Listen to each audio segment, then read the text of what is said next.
So the really crazy thing is 2 months from now, we'll actually be closed. The set will be gone. The costumes will be put away and at the dry cleaners, and it will all be done. So the fact that today, February 27th, the stage is bare. There's no lights in the air. The costumes are just a bunch of pieces in different boxes right now. We're going to go in 2 months from zero to the whole show and even beyond on the other side of closing. I feel amazing. We're really in great shape. The students have been working really hard. We have already run the first act, and I went, I think, better than anybody expected. Usually the first, even in professional theater, even the first run-through of anything usually has its bumps. And I was really surprised. They were really on it. You know, when you first get into the first day of rehearsal, you hope that you have the right people. You know, you sort of cast it, and especially in this situation, I sort of cast it shot out of a cannon. I had one night of auditions, one night of callbacks, and you leave and you think, I hope I got the people I need. And then when we did our first read-through, which is after, it was like 3 or 4 days of music rehearsal, and then we did a full read-through of the entire script. Everybody got to hear the whole piece together. After that, I left and thought, yeah, I got the right people. My favorite part of having a big ensemble is having that sound, that feeling. Like the big ensemble numbers are what really makes the show, and they really do. The ensemble makes the show. They're the community. They're the town that kind of fuels the story and keeps it going. They're the little moments like you could watch somebody different every night and see a completely different story. So having the big ensemble really makes the show, and it makes it fun, and it just fills the room with joy. I love having so many people in the rehearsal space. It's so nice. There's about 24 people in the show. I think one of the hardest parts of May We All has been the size. It's a really big show.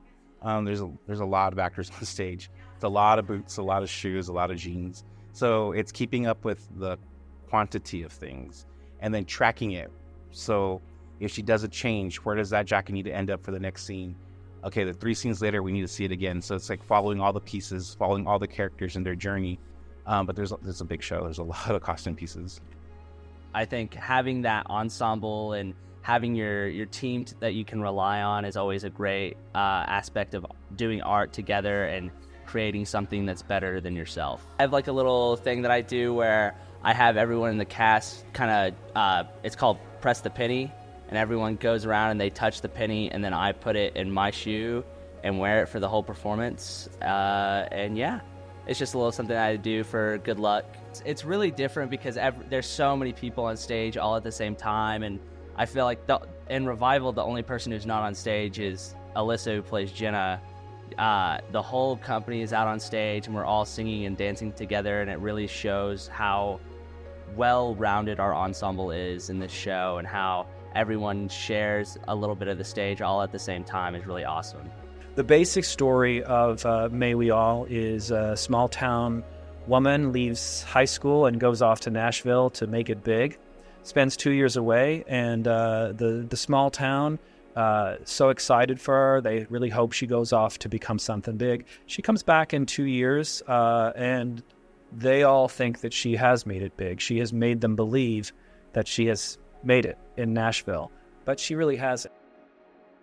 I've been acting since I was in 6th grade, actually.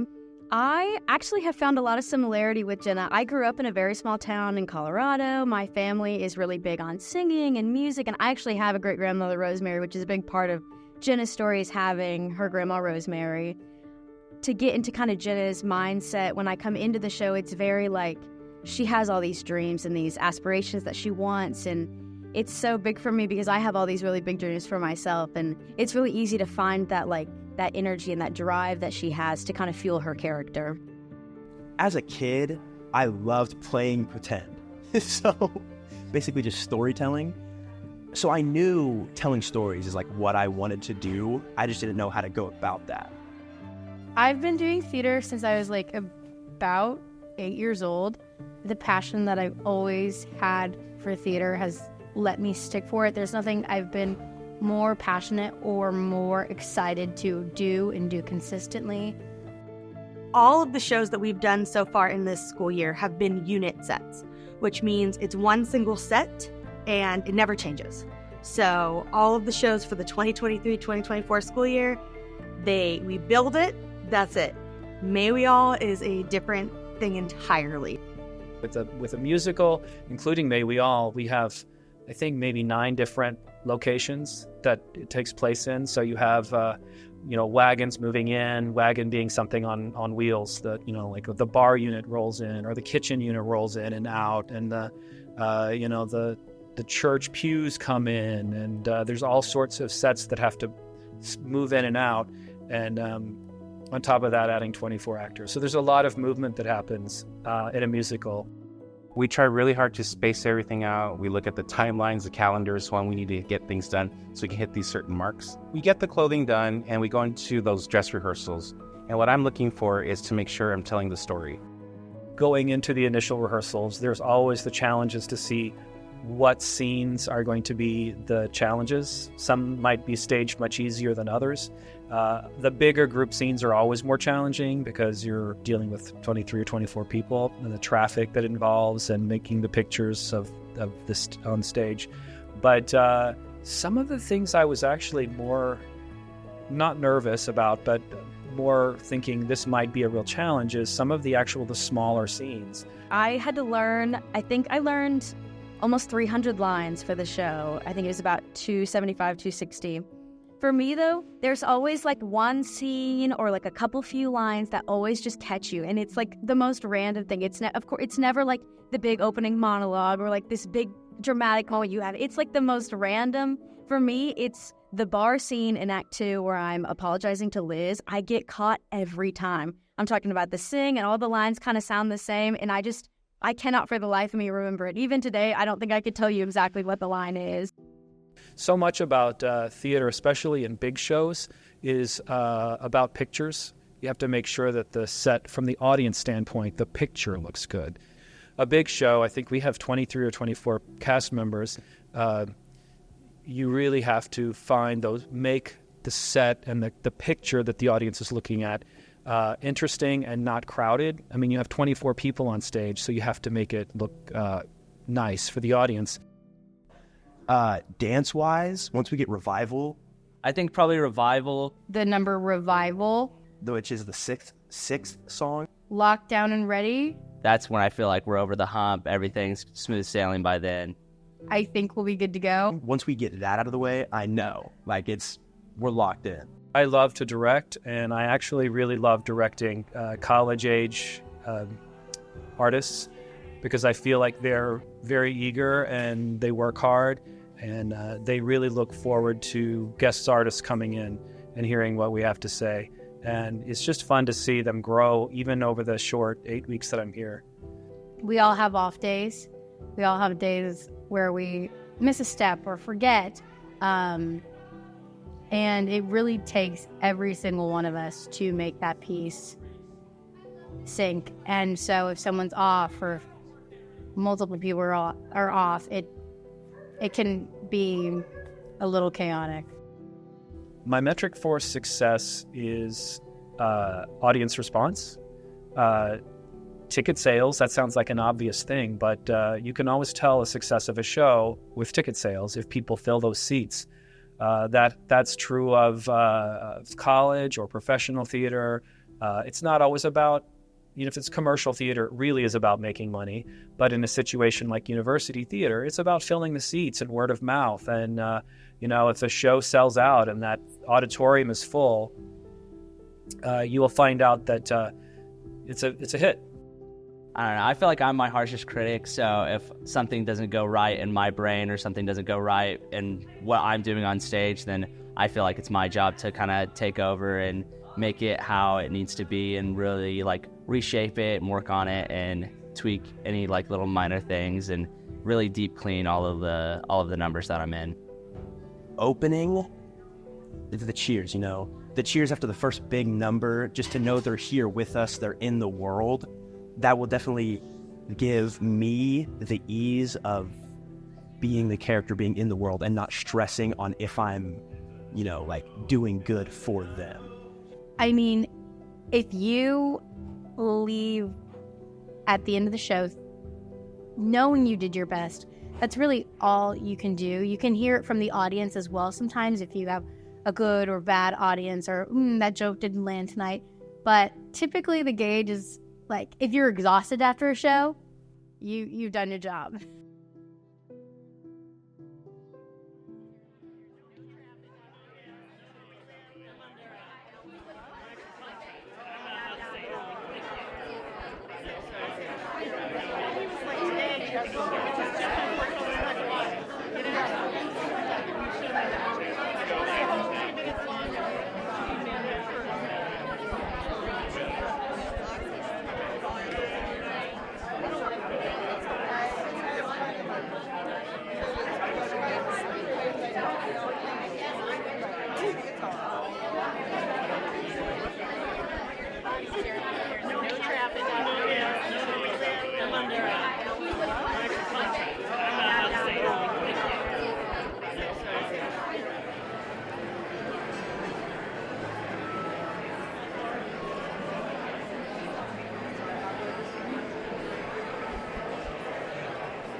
Don't you stand on your tiptoes. This is my brother right here. Get on with your flat feet. Get out your boots. Get out your boots.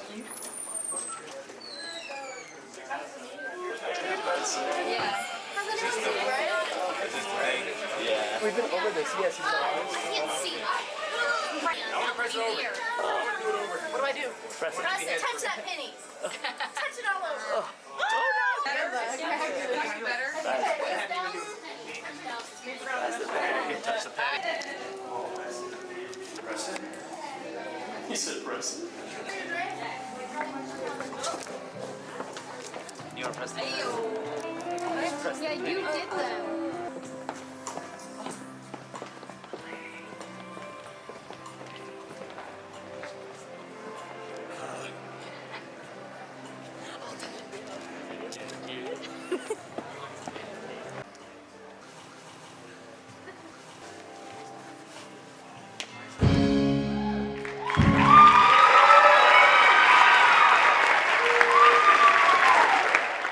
Town's got all kinds of hardware leased down, and quite a few vacant spaces.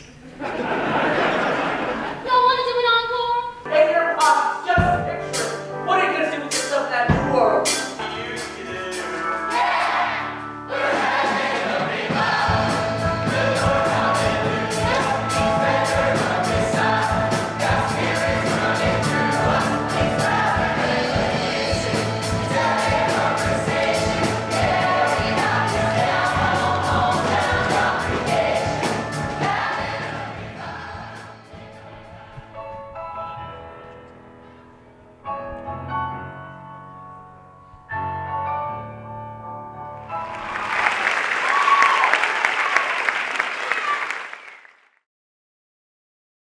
The cast and the crew and the artistic team and the administrative side of the theater, the box office people, the costume people, all the people that are involved with the production.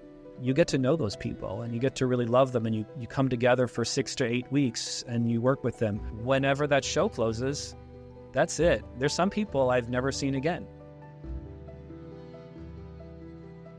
This last chance to do this show with all these great people it's definitely very tough, but it's very exciting that it's such a big show about community and love and family that we get to do this show together, and this be our last one. I'm very grateful for this experience with all of them.